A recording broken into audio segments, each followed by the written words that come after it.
Assalamualaikum warahmatullahi wabarakatuh.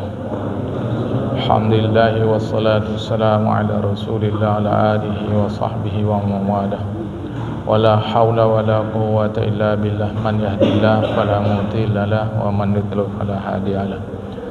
Qala al-musannif rahimahullahu ta'ala wa nafa'ana bi ulumihi fid darain amin. Summa qala faslun fi adabil muta'allimi.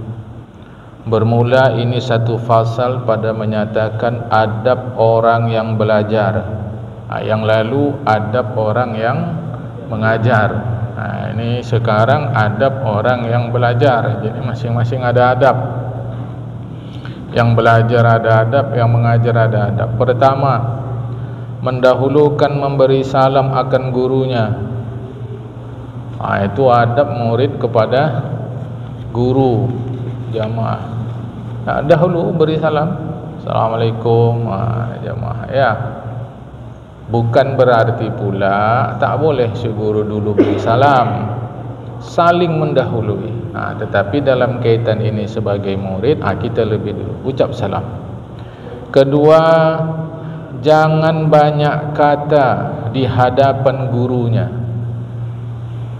Itu maka kita kalau mengaji dulu tu diam di depan guru tu jemaah. Sekarang ni mungkin orang tak tahu bagaimana adab mengaji tadi, jadi kemauan saja kan. Di antara adab zaman sekarang ini, jangan banyak kata di hadapan gurunya itu. Handphone tadi itulah matikan jemaah. Kita mengaji, kita berhadapan dengan agama. 3. Jangan dikata yang tiada ditanya oleh gurunya. Apa yang ditanya guru, itu jawab. Jangan melebar ke timur, barat, utara, selatan demi ilmu kita. 4. Minta izin kepada gurunya ketika hendak bertanya. Itu maka kalau kita mengaji dulu tu angkat tangan, kita tak tanya, minta izin tuan. Selalu kita bilang gitu. Minta izin tuan mau bertanya. Itu adab, bukan sekedar basa-basi. Sebab kita mengambil waktu. Mengambil tu perlu ada izin. Dia kalau izinkan okey terus bertanya, kalau tidak jangan. Tapi sekarang ini orang dah tak peduli izin lagi. Sampai sembahyang Jumat pakai selop orang. Dia mau berwuduk memakai selop orang. Ada izin tu? Tidak semua. Kita mau berwuduk, kita pakai selop orang. Ada izin pakai selop ni? Haram itu hukumnya jemaah. Satu, memakai hak orang. Kedua, balik basah dia. Sedangkan asal-asal dia kering. Kecuali sandal atau selop tadi memang punya masjid yang memang sudah diperuntukkan jamaah memakainya. Ini tak ada izin pakai. Itu pelit kali. Bukan persoalan pelit. Di dalam Islam sangat dihormati hak milik orang lain. Tapi kita dah banyak melanggar. Hampir semua kita orang Islam ni melanggar. Malu awak, tak nampak lagi akhlak Islam tu. Jamaah mengambil hak orang, hak istirahat orang, hak orang bercengkerama dengan suami, isteri dan anak serta orang tua dia. Kita ambil itu jamaah. Tak boleh. Islam larang itu jamaah. Itu maka kalau ngaji tak izin. Tak usah dulu ya, kata si guru. Kalau dibuat begitulah sekarang, langsung disitnahnya. Lantam kali, mau tanya aja tak boleh. Tidak begitu jamaah. Adab tu dijaga.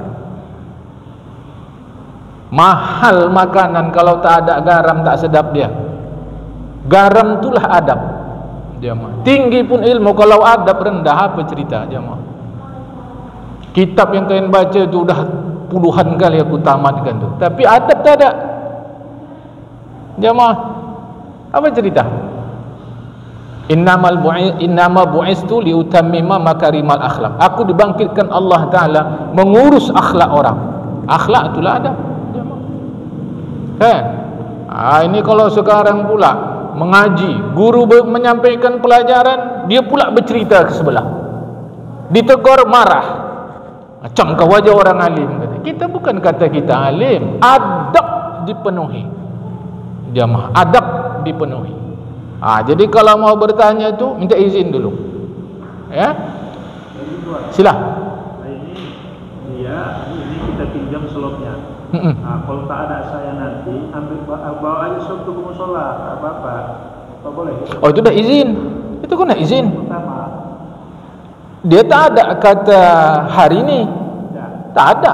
Dia cakap kalau mau pergi musola pakai saja. Berarti maknanya tidak terikat waktu. Boleh. Tak ada masalah. Boleh. Orang dia tak terikat waktu, jamaah. Nomor satu, ikut dululah pelajaran agama. Bahawa di tengah jalan kita tahu tak tahu apa hikmah, nanti dulu. Dipraktekkannya kebiasaannya di sini. Apa tu pakai sandal orang tanpa izin? Macam kita, sandal kita hilang, slot kita hilang. Pas mau pulang, nampak slot kita, tak nampak slot kita. Mana slot saya? Tunggu dululah. Dah habis orang pulang dulu, aku tengok slot ni, entah-entah ini ya pula gantinya. Gitu kan? Slot siapa ni? Ini slot siapa yang tinggal ni sekarang? Saya dulu, jamaah. Slot siapa ni? Tahu-tahu slot ni lah awak pakai. Contoh. Dah dipraktekannya lah cara dia ni di Indonesia waktu tunai ibadah haji. Sesat tak balik-balik dia ke maktabnya, marah Tuhan. Cakap aku suka ditolak orang. Apa salahnya? Bukan apa salahnya, ini punya siapa selop yang tinggal ini? Coba dulu jamaah, punya siapa yang tinggal ni? Kan bukan punya kita. Pikiran kita aja yang bilang ini jangan-jangan dia salah ambil ni kata kita. Itulah pikiran setan tu. Tak balik ke maktab. Ini dia yang cerita, awak tak boleh, tak mau nanya-nanya, dia cerita. Dan dia ni ustaz betul. Bukan ustaz-ustazan, ada ilmu dia. Kerana dia berpatokan kepada kaidah fikih al-'adatu muhakkamatun. Kebiasaan dapat dijadikan dasar untuk menetapkan hukum. Tapi ini masalahnya milik orang. Apa udah kebiasaan salah tu di Indonesia dibawa ke sana? Pikir dia, apa salah saya? Agaknya selop ni lah, lepaskannya selop tu baru aku sampai ke maktab dia. Itu bukan kejadian zaman Abu Nawas. Bukan jemaah. Hak orang. Jangan kita ambil hak orang, ya. Ini kan ada Naji duduk sini, ada duduk sini. Udah biasa tuan duduk sini. Kitab pun kena ada sesak mau buang air kecil apa, kitab letaklah sini sekejap. Tahu-tahu datang orang duduk sini. Tak boleh. Tak boleh jemaah. Dalam Islam sangat dijaga hak itu. Supaya faham. Ya? Masih lagi?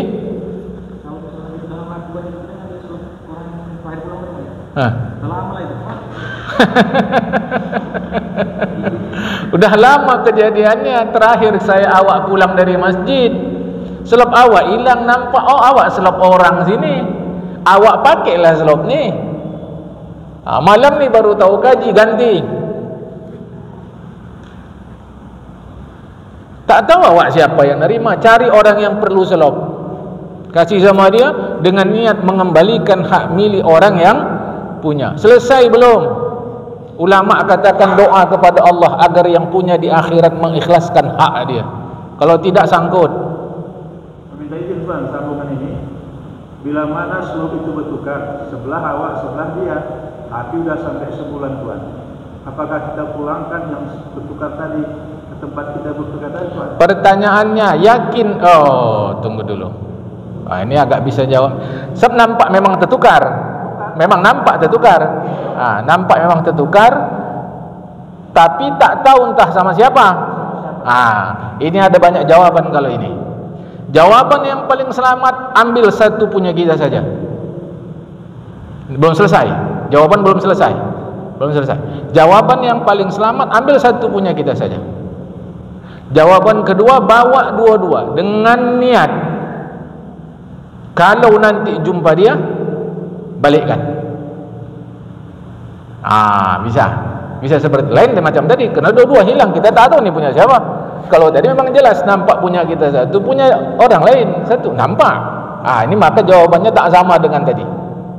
Jadi yang paling selamat ambil saja punya kita. Jauh lebih selamat dari itu tinggalkan.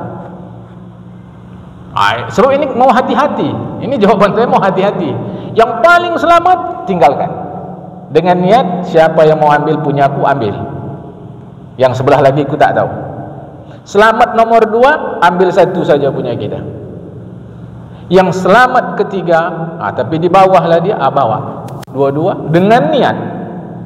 Nanti kalau jumpa dia kita balikkan.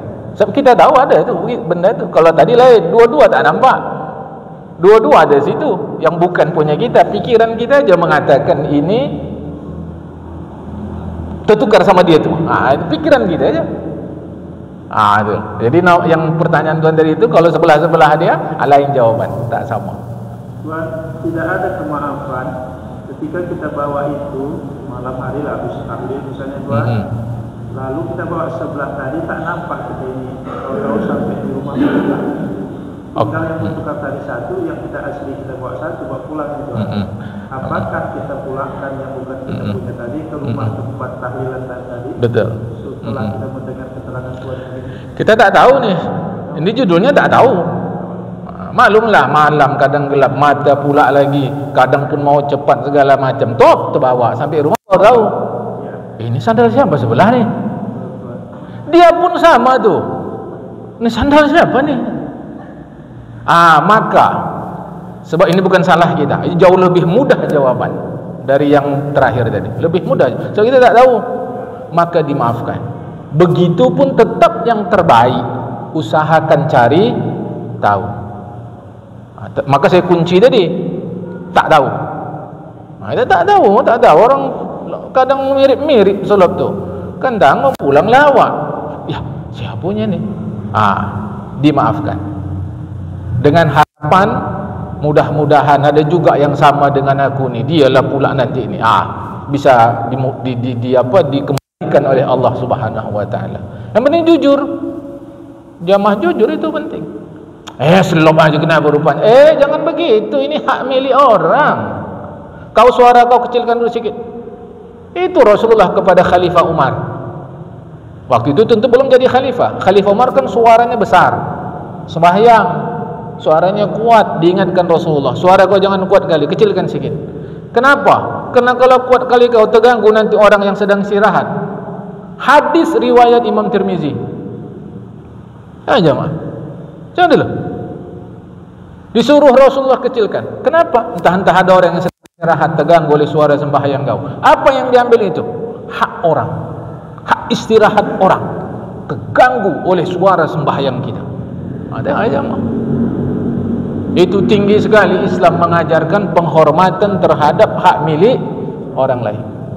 Tapi itu kita tak tahu masalah begini ini, kita hantam kromo saja, sesuka semau kita. Tak bisa jawab. Sudah bertani. Semua macam-macam kita mungkin ke masyarakat kita. Sementara kita tak tahu yang itu. Yang terbaik tidak dilakukan. Yang terbaik tidak menumpang di hak milik orang lain. Itu terbaik. Ini belum selesai jawaban, belum selesai. Yang terbaik tidak dilakukan. Kenapa? Coba itu emper rumah kita tiba-tiba orang datang. Kira-kira macam mana perasaan kita? Apalagi zaman sekarang nih banyak hal-hal kejahatan. Banyak kejahatan sekarang. Coba macam mana perasaan kita? Yang terbaik tidak dilakukan. Tetapi kalau memang kita sudah tahu daerah ini memang sudah biasa begitu, udah umum orang tahu, kalau hujan singgah tak ada masalah, basah-basah pun tak ada masalah. Aku pulang ke Mendeleng masa remaja dulu bang, pulang oleh kawan di sana tu main-mainlah kami ke hutan. Biasalah hutan-hutan di kampung sana jamaah enak, bersih segala macam. Mau menuju ke hutan tadi, enak aja ku tengok orang tu metik cabai orang. Tup petik. Awak ada belajar di madrasah tahun 70-an dulu, belajar di madrasah. Kata guru tak boleh ambil hak orang. Ini enak saja orang. Saya tak cakap apa ni gini. Rupanya belajar awak lagi. Itulah kaedah fikih itu, al-'adatu muhakkamatun. Kebiasaan dapat dijadikan dasar untuk menetapkan hukum. Rupanya kalau di kampung tu ambil lah. Kalau untuk makan itu tak ada masalah, tak usah izin-izin, boleh. Itu tadi juga jawaban saya begitu. Prinsipnya tak boleh, prinsipnya tak boleh. Tapi kalau memang sudah jadi permakluman, yang gini-gini usahlah minta izin, tak ada masalah. Jadi yang tahu kita lah. Untuk jawaban kedua tu yang tahu kita, sebab kan masing-masing daerah beda itu. Tetapi prinsip dasarnya tidak boleh, mutlak tidak. Tengok kebiasaan di tempat tadi. Tentu kita lah yang tahu. Balik ke kita, tiba-tiba orang masuk ke teras kita entah apa-apa tanpa izin, macam mana perasaan kita? Tetapi kalau sudah menjadi umum tak ada masalah. Gitu. Lain? Syah.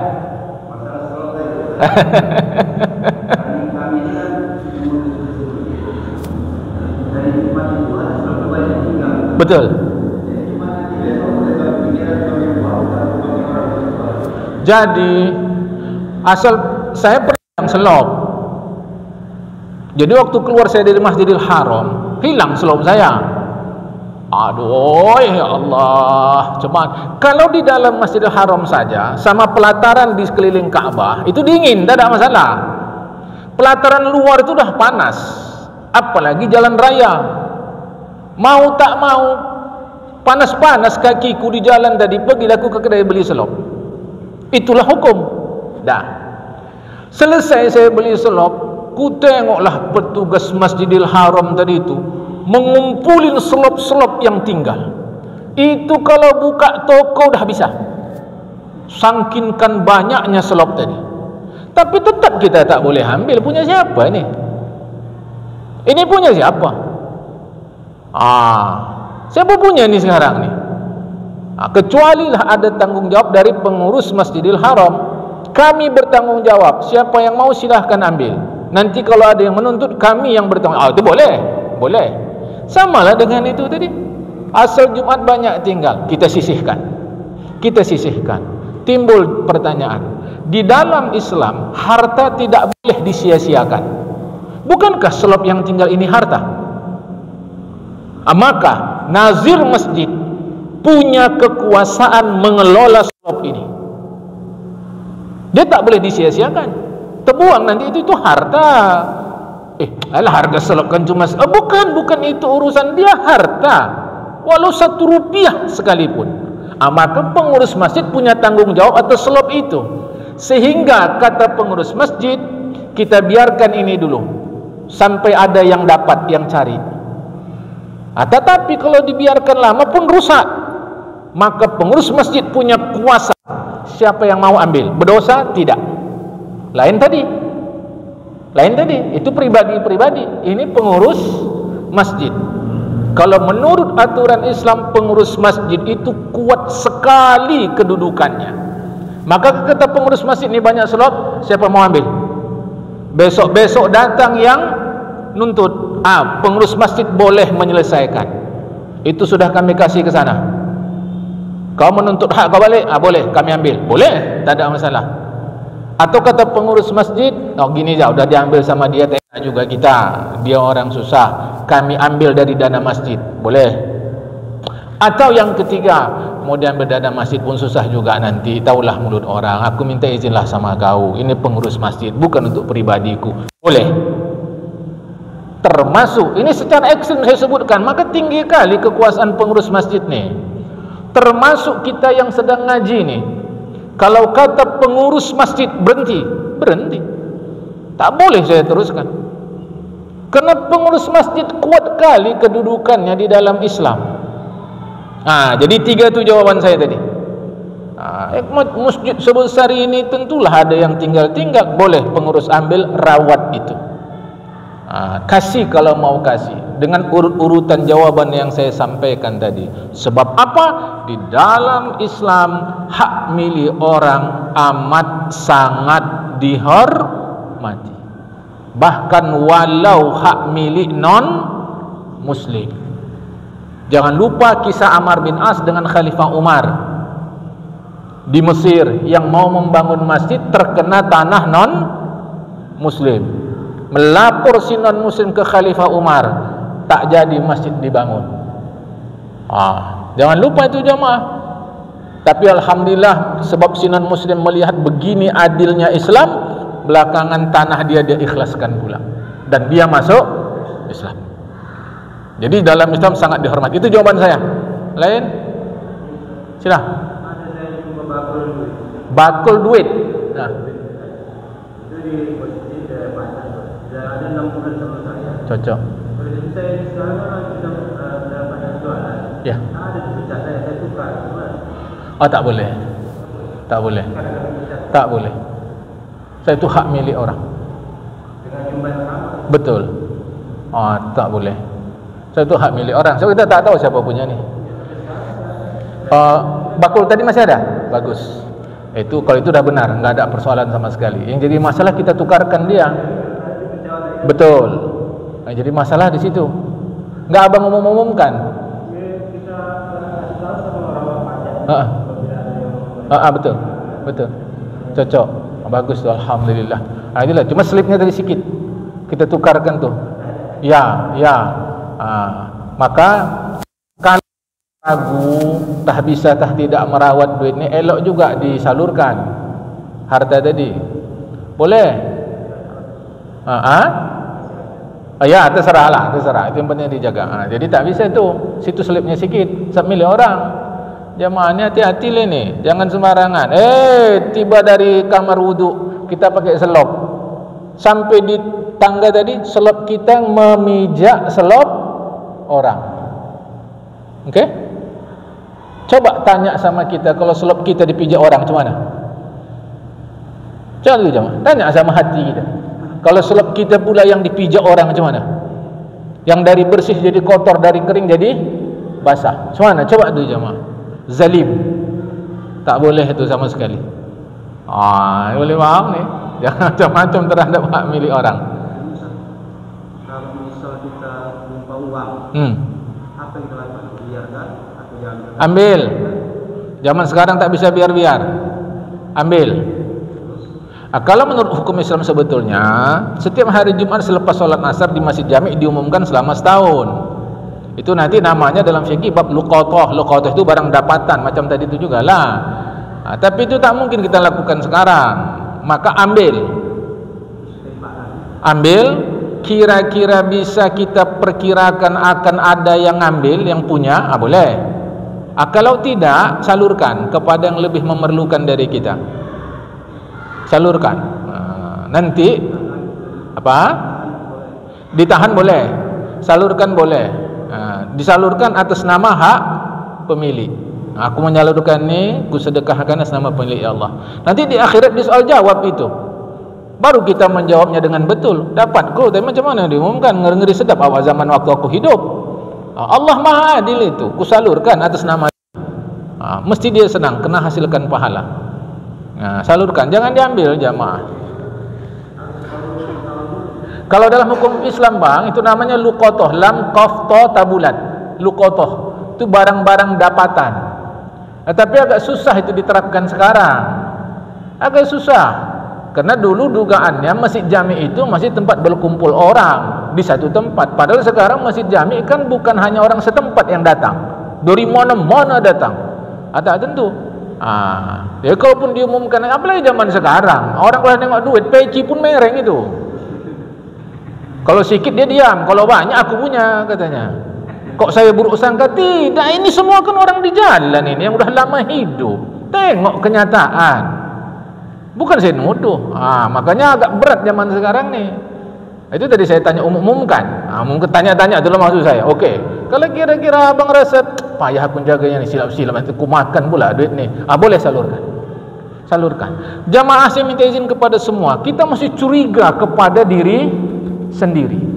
Kepada orang kita mesti berbaik sangka. Jangan dibalik. Kepada sendiri berbaik sangka, kepada orang curiga. Itu salah. Pada diri sendiri, aku kalau tengok duit ni gila kali dah. Sekarang okey, besok tak tahu. pada tak selamat aku kasih. Kira-kira begitu, kira-kira begitu. Masih lagi? Ya. Kadang ada satu kaum dia memberikan satu makanan, memberikan nasi, itu sebagai pengundang suruh datang. Ini berlaku kita ada Jawa. Kita tidak diundang untuk dia pesta, tapi nasinya hari Sabtu, dia pesta hari Minggu, nasinya Sabtu datang. Nah itu bagaimana Ustaz? Karena memang sudah kebiasaan nasi itu datang, biasaan orang itu itulah sebagai pengundang. Apakah halal kita datang di sini? Itulah itu jamaah. Saya pun tak tahu mulanya. Awak tinggal di banyak lingkungan, udah macam saya dah banyak lingkungan, alhamdulillah lah kan. Tapi satu ni saya tak tahu. Dari mana nasi ni? Saya tanya sama isteri saya. Sana. Oh, sedap lah awak dapat nasi. Saya tak perhatian. Rupanya isteri saya bilang, bang, ini kalau dah dikasih nasi gini, mana kita diundang? Oh iya pula, saya pikir. Oh iya pula. Nanti itu namanya kalau kita mengaji usul fikih amrun majaziyun, perintah yang bersifat kiasan. Harapan yang bersifat kiasan. Contoh, ini contoh nih, saya mau jelaskan dulu perintah atau ucapan yang sifat kiasan. Contoh,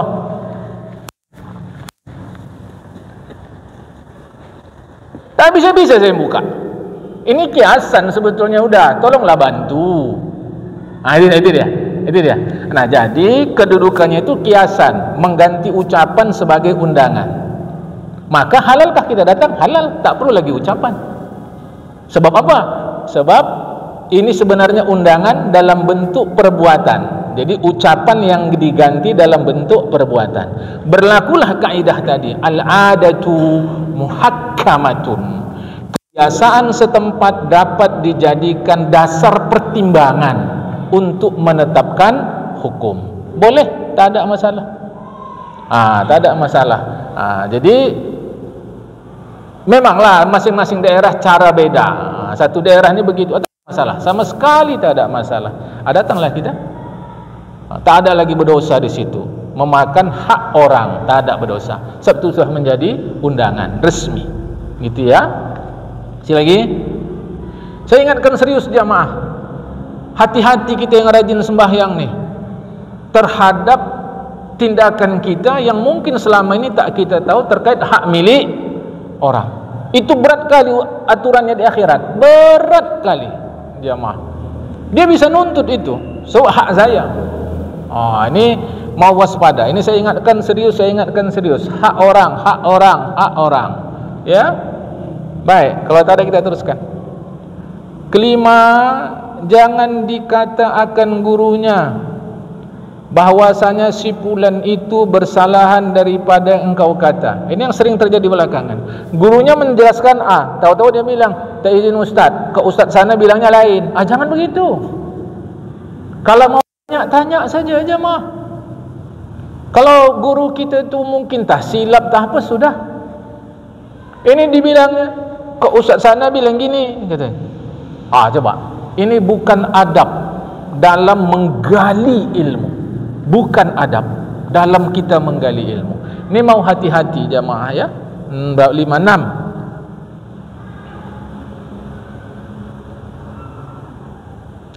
Keenam, jangan memberi isyarat.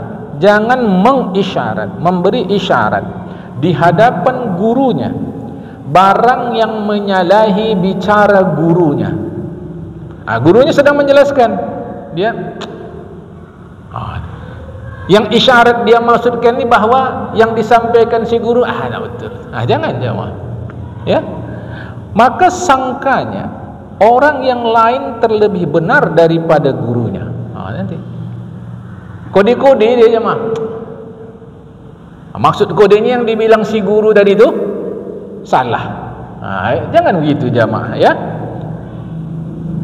Mengapa? Karena yang demikian itu kurang adab dan kurang berkat.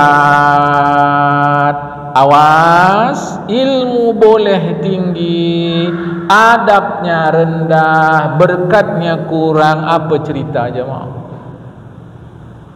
Berkat itu apa? Banyak arti berkat. Di antaranya ziyadatul khairi. Annal barakata ziyadatul khairi. Apa ziyadatul khairi? Bertambah baik. Apa tanda ilmu tu berkat? Mendorong orang tu menjadi lebih baik, lebih baik, lebih baik, lebih baik, lebih baik. Jamaah, itu berkat. Makanya ada adat kita mengucap nasi berkat. Nasi berkat. Diharap dengan makan nasi itu kita menjadi lebih baik, lebih baik, lebih baik. Jadi al-barakatu ziyadatul khairi, bertambah kebaikan. Ini mau hati-hati ya jamaah. Ketujuh, jangan berbisik-bisik di hadapan gurunya dengan orang yang lain. Inilah yang selalu saya tegur. Awak bukan gila hormat, enggak jamaah, tapi masyarakat salah faham saja. Jangan ribut kan, jangan ribut. Dengar bagus-bagus. Kata awak begitu jamaah. Bagus. Jangan. Dari pengalaman saya, salah satu sifat ilmu ini mudah merajuk. Itu dari pengalaman saya, mudah kali merajuk. Apa tanda merajuk ilmu itu? Tak paham-paham awak. Yang udah kita ngaji mudah lupa, tak teramalkan, mudah kali dia merajuk. Maka ada cara supaya dia tidak merajuk si ilmu tadi itu. Macam mana? Hargai dia, hargai si ilmu itu, pakai adab waktu kita belajar. Makanya kitab ni jangan letak di bawah jemaah, jangan letak. Karena itu nanti membuat ilmu kita tidak berkat. Itu dari pengalaman saya jemaah. Apa ni saya pikir? Itulah dia di antaranya. Ilmu tu mudah merajuk. Kalau ulama tempo dulu supaya ilmu tadi tak merajuk, orang tu nulis. Maka yang didengar orang tu dari kudu ditulis. Jadilah kitab. Banyak betul kitab yang ditulis para ulama jamaah. Kalau kita sekarang mungkin sulit pula menulis kitab, sudahlah paling tidak dalam ingatan, dalam amal. Itu yang saya tengok-tengok, itu yang awak bagi tahu kepada jamaah. Tapi kadang jamaah ni ada pula kalimat dia, "Enggak usah ngurus-ngurus kali lah." Ya, kok nguruskan? Ini kita ngaji untuk ilmu jamaah, untuk ilmu. Jadi kami dulu tu kalau guru awak dah datang ke Al-Qismul Ali tu, kami berlomba ke depan tu. Peganglah kitab tu, pegang, lomba kami jamaah, mau mendekat sama guru tu. Jangan berbisik-bisik. Itu maka saya kata pun, ini saya sebetulnya yang saya sampaikan selama ini dari kitabnya itu. Handphone matikan, jangan getar, matikan jamaah, betul-betul matikan. Supaya apa? Si ilmu tu tak merajuk, datang dia sama kita. Yang awak tahu pemain bola, waktu main bola di lapangan pun tak bawa handphone orang tu. Masa awak ngaji bawa handphone? Sembahyang pula lagi bawa handphone. Sedang sembahyang berbunyi dia, tak apa lagu tadi jemaah, yang dangdut lah, yang rock lah, yang apa-apa, tak tentu imam lagi. Itu kalau seorang, kalau 2-3 orang sekali hidup dia. Coba dulu. Jadi tujuan saya untuk kita, bukan untuk saya jemaah. Supaya ilmu itu dapat sama kita dan dia menjadi berkat bagi diri kita, mudah kita amalkan. Memang kami kalau dulu ngaji itu macam patung jemaah, macam patung yang keluar di ujung-ujung tu kalau nak mau beruduk lah dia jemaah. Karena kalau kami ngaji dulu tu lewat Isya lewat jemaah, udah masuk kami lewat. Saya ingat saya barang 15-20 menit lewat jamaah. Itulah ke ujung-ujung tu mulailah orang keluar berwuduk tak apa segala macam jamaah. Sekarang jangan kita buat. Isya lah nanti marah pula orang jamaah. Ya saya ingatkan betul. Jadi jangan berbisik-bisik di hadapan. Bukan aku tak ada masalah jamaah. Ini demi kita. Sebab awak ni nanti salah paham orang, gila kali dia hormat. Tak ada, aku kejap lagi mati ni jamaah. Mati jadi bangkai busuk dah, habis selesai. Tapi demi ilmu kita. Ayo siapapun yang mengisi pengajian kita hargai dia ya. 8. Jangan berpaling ke kiri ke kanan di hadapan gurunya, tetapi duduklah ia seperti dalam sembahyang. Ini yang kami terapkan dulu jemaah. Kalau orang sekarang, woi luar biasa. Jangan tengok mana, jangan jemaah. Karena tidak adab itu di hadapan guru. Ya. 9. Jangan banyak soal tatkala segan gurunya. Segan ni maksudnya sedang tak capek. Segan bukan bahasa Indonesia. Bahasa Indonesia ni segan artinya hormat. Ini bahasa seberang nih. Asal-asal bahasa seberang jemaah. Segan ni artinya malas. Jadi kalau orang seberang sebut penyegan, Wah, ini budak ni penyegan ni. Wah, kita pun hormat sama dia. Bukan pemalas. Artinya lain arti sana sama sini jemaah. Penyegan tu pemalas. Jadi kalau guru sedang malas menjawab, mungkin dengan capek, entah apa soal pribadi si guru, usahlah tanya. 10. Hendaklah berdiri ya tatkala berdiri gurunya atau tatkala datangnya. Sambut guru tadi. Kita muliakan ilmu jemaah. Dia datang, berdiri kita hormati dia. Dia pulang, berdiri kita hormati dia. Itu pula yang awak lakukan jemaah, kan? Ini kadang si guru datang slow aja dia cerita, macam tak ada orang, lewat-lewat aja gitu jemaah. Ini tak betul nih, ya, kurang adab. Ke-11, jangan jahat sangka akan gurunya. Jahat sangka itu buruk sangka. Tatkala kau lihat bersalahan perbuatannya dengan ilmumu, karena gurumu itu terlebih banyak ilmu daripadamu dan terlebih tahu segala rahasianya. Jadi gini, ini guru betul ya jamaah, hati-hati nih. Karena belakangan ini makin pandai orang memanfaatkan jamaahnya untuk yang negatif. Karena ada pelajaran gini, maka kalau ditengok gurunya agak menyalah sedikit, dia pun yakin aja tuh gurunya. Tunggu dulu, ini guru yang betul. Karena belakangan ini sebetulnya dia bukan guru, tapi mengagak-agak saya dihormati orang lah dia. Akibatnya kalau ada perbuatan dia yang salah, orang tak berani kritik. Tak bisa begitu. Ya, ini mau hati-hati. Guru yang sebetul guru jemaah, bukan penampilan. Kalau penampilan okey saja. Malam ni kalau buka lapas Ikan Lama, bisa pergi ke sana kita, belilah jubah, belilah serban, buat macam-macam, buat penampilan macam orang Arab, bak segan orang. Bisa aja, tapi bukan begitu. Ini guru yang betul-betul guru yang betul-betul berilmu. Kalau nampak kita agak menyalah dah sikit, tunggu dulu. Tak boleh tu menyakiti tubuh orang. Tak boleh jemaah. Tapi awak tengok doktor enak aja dicucuknya pantat orang. Cak. Awak tak ada ilmu. Kok dicucuknya pakai jarum pantat orang, tak boleh ni. Padahal ada ilmu si dokter, itu pengobatan. Kan begitu jemaah. Kita tak ada ilmu. Nampak kita si ni orang sembahyang zuhur dia kok enak aja tidur. Orang sembahyang zuhur dia tidur. Apa hal ni? Kata orang ni guru. Jangan buruk sangka. Rupanya dia sedang safar, maka sembahyang dia jamak takdim atau jamak takhir, sehingga tak sembahyang lah dia. Orang dia jamak takhir, misal kata jamaah, kan? Belum awak dengar azan di masjid, dia dah buka. Tak betul nih guru ni. Tunggu dulu. Karena boleh jadi dia punya ilmu melihat peredaran bulan dan bintang. Tahu dia bahwa ini sudah terbenam matahari. Unyang saya tak pernah buka puasa ikut masjid. Almarhum tak pernah jemaah. Cuma kalau sore-sore itu dia keluar rumah, tengok masuk dia buka masjid pun azan. Karena dia pandai melihat bulan jemaah. Awak tak pandai. Awak nak nunggu azan juga Allah baru buka. Dia tidak. Makanya kalau sore-sore itu, kalau dia dah begini, tetangga sibuklah tu. Lobe Yakub teropong kata orang. Lobe cara dulu kan orang alim jemaah. Lobe Yakub nama dia Yakub. Lobe Yakub teropong kata orang. Ya kalau dah ada teropong-teropong dekat lah itu buka. Awak tak ada ilmu, tak bisa sama. Dengan catatan ini guru sebenar. Karena kadang-kadang apalagi zaman belakangan ni mengagak-agak dia macam guru, dimanfaatkan nyawa untuk cari duit dia. Ini mau hati-hati jemaah. Ini zaman belakangan ni ngeri nah dia ni. Karena zaman belakangan ni aku perhatikan asal dah pandai bawa doa dah disebut ustaz. Sekarang ni asal pandai bawa tahtim tahlil ustaz. Asal dah pandai khutbah Jumat ustaz. Nanti ditanya hukum barulah jawaban dia. Kurasa ini agaknya barangkali kalau tak silap, kalau tak salah, seingat-ingat aku ni, mana jadi hukum begitu? Tak tahu. Kalau bilang tak tahu nanti malu lah. Tidak, ulama menulis begitu. Jangan malu bilang tak tahu. Kan itu adab guru yang lalu sudah kita kaji jamaah.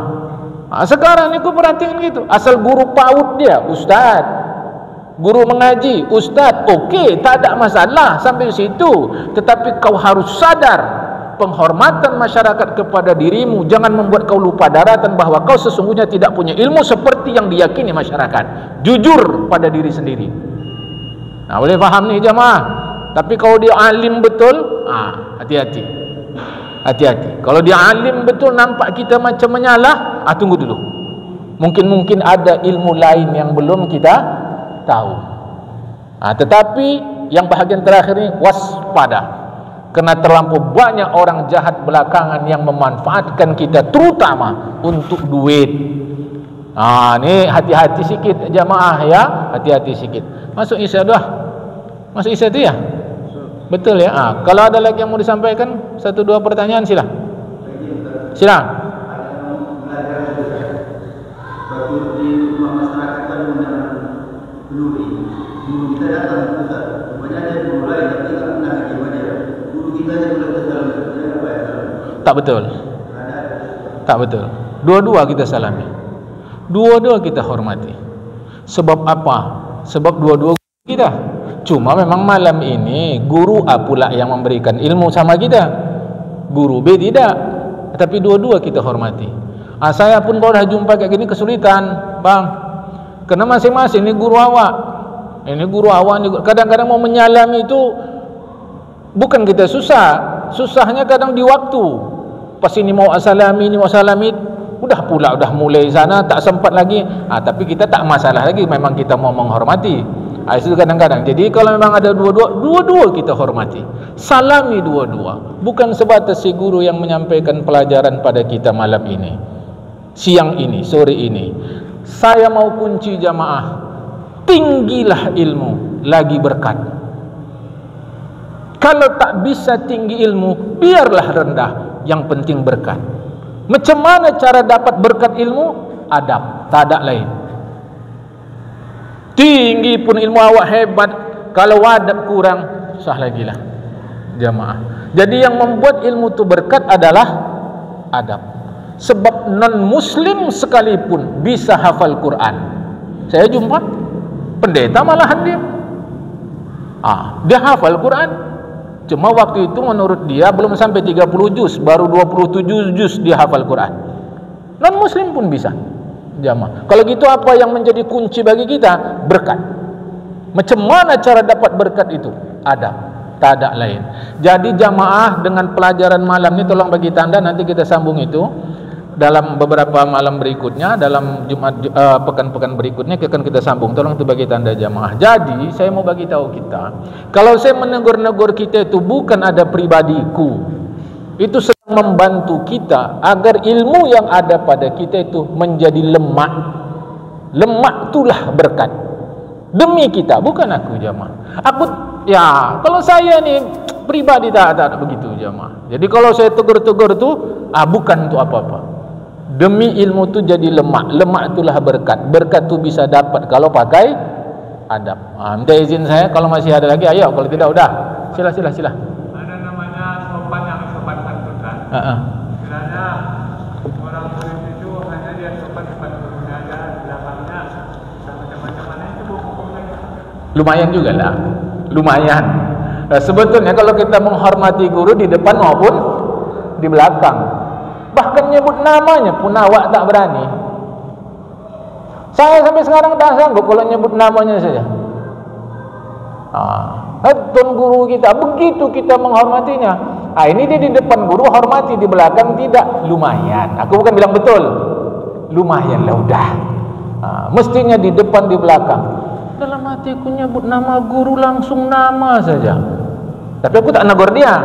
Kawan yang negur. Bilang gitu, bilang mualim apa? Karena guru kami sama. Jadi dia nyebut nama guru itu nama saja. Bilang mualim apa? Tak boleh.